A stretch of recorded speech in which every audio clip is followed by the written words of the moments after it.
wabarakatuh. Apa kabar teman-teman? Semoga sehat selalu dan semoga selalu dalam lindungan Allah Subhanahu wa taala. Amin amin ya robbal alamin. Alhamdulillah pada pagi hari ini kita masih diberikan kesempatan untuk belajar bersama walaupun secara daring, tapi semoga teman-teman tetap semangat ya. Oke, langsung aja.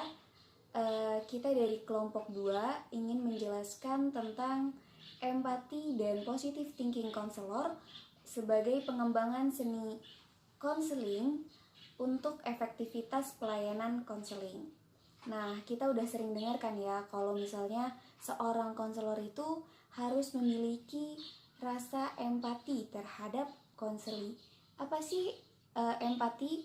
Nah, empati yaitu kemampuan untuk membayangkan diri sendiri berada pada tempat dan pemahaman yang dimiliki orang lain, mencangkup perasaan, hasrat, ide-ide, dan tindakan-tindakan lainnya. Nah, makna empati dalam proses konseling itu apa? Makna empati dalam proses konseling yaitu suatu proses di mana konselor secara mendasar melihat dan memahami permasalahan dan posisi yang dihadapi konseli dari sudut pandang konseli, dimulai dengan mengidentifikasi perasaan dan posisi konseli tersebut. Nah, empati dalam konseling menjadikan konselor menempatkan dirinya sebagai yang dialami oleh konseli, namun tidak terlepas atas apa yang seharusnya dilakukan sebagai konselor. Oke. Untuk poin selanjutnya akan dijelaskan oleh Mas Khotibul Umam. Assalamualaikum warahmatullahi wabarakatuh. Di sini saya akan menjelaskan tentang empati yang akurat. Salah satu prinsip dalam pencapaian hubungan baik dengan orang lain adalah dengan memiliki kemampuan menggunakan bahasa orang lain. Bahasa yang merupakan saluran yang umum dapat berempati. Dalam berempati diperlukan kemampuan seorang konselor untuk mengidentifikasi dengan orang lain.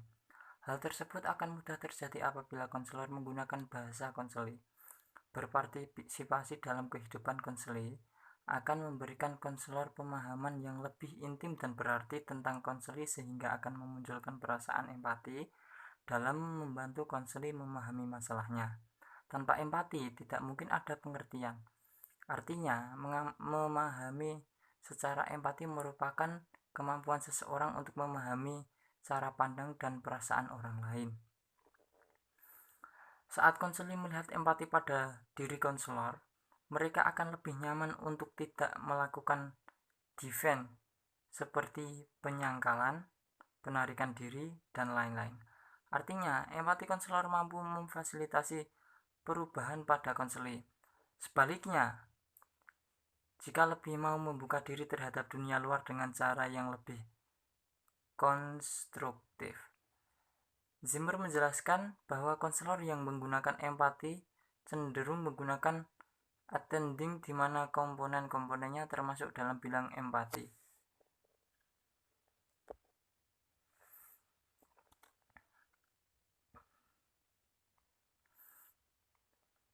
Empati lebih dari sekedar refleksi perasaan. Empati dilakukan konselor dengan menggunakan keterampilan mempengaruhi dengan komponen-komponennya.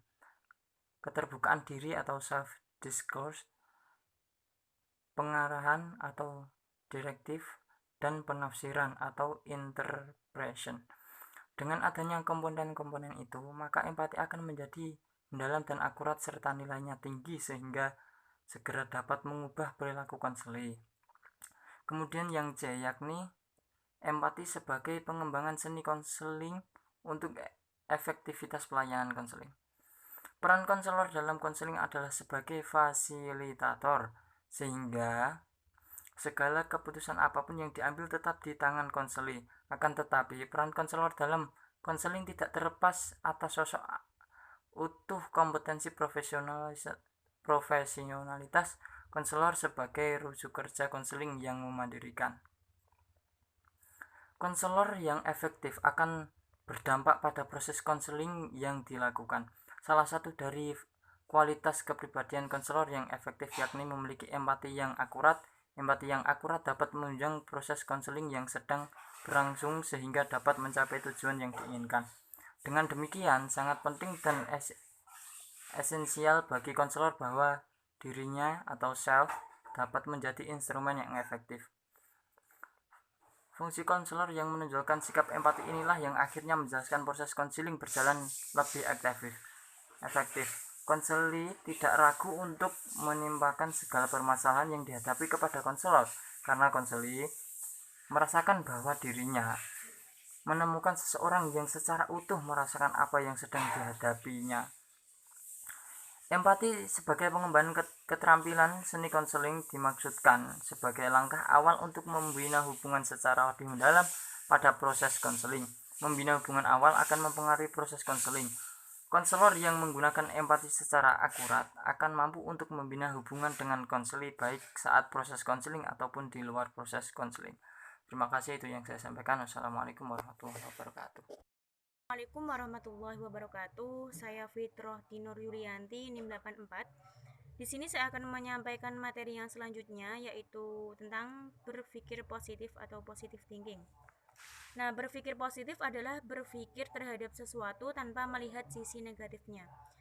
Pengembangan konselor dalam berpikir positif adalah suatu cara menghadapi dengan mengambil hikmah di balik masalah yang dihadapi sehingga tidak menimbulkan konflik dan atau pertentangan.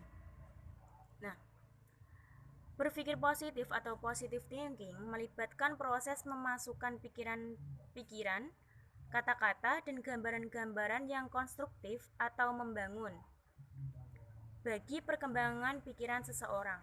Nah, pikiran positif menghadirkan kebahagiaan, sukacita, kesehatan, serta kesuksesan dalam hidup, dalam situasi dan tindakan Anda.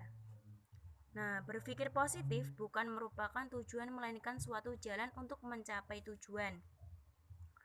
Menjadikan berpikir positif sebagai tujuan memang membawa manfaat, tetapi manfaat tersebut belumlah seberapa jika dibandingkan dengan manfaat yang dihadapi jika berpikir positif dijadikan sebagai suatu jalan. Berpikir positif merupakan suatu kesatuan yang terdiri dari 3 komponen, yaitu muatan pikiran, penggunaan pikiran, dan pengawasan pikiran. Selanjutnya, ada beberapa manfaat berpikir positif. Yang pertama adalah lebih sukses dalam hidup. Yang kedua, memiliki banyak teman. Yang ketiga, menjadi seseorang yang lebih pemberani. Yang keempat, menjadikan hidup lebih bahagia. Yang kelima, bisa mengatasi stres. Nah, ada beberapa langkah-langkah yang harus dilakukan jika ingin selalu bisa memiliki pikiran yang positif. Yang pertama, jadilah optimis dan mengharapkan hasil baik dalam segala sesuatu. Yang kedua, carilah alasan untuk tersenyum lebih sering. Yang ketiga, visualisasikan hanya apa yang diinginkan terwujud. Yang keempat, libatkan diri dalam kegiatan rekreasi yang menyenangkan. Dan yang kelima, baca dan kutipan yang inspirasional. Nah, ada beberapa latihan dalam keterampilan berpikir positif. Pada pelatihan dalam keterampilan berpikir positif, pada dasarnya diperlukan sejumlah poin yang harus dipelajari. Yang pertama, belajar untuk berpikir kritis, di mana harus mempertimbangkan adanya hal yang membentuk suatu masalah dari berbagai sisi. Contohnya, diri dalam kegiatan rekreasi yang menyenangkan.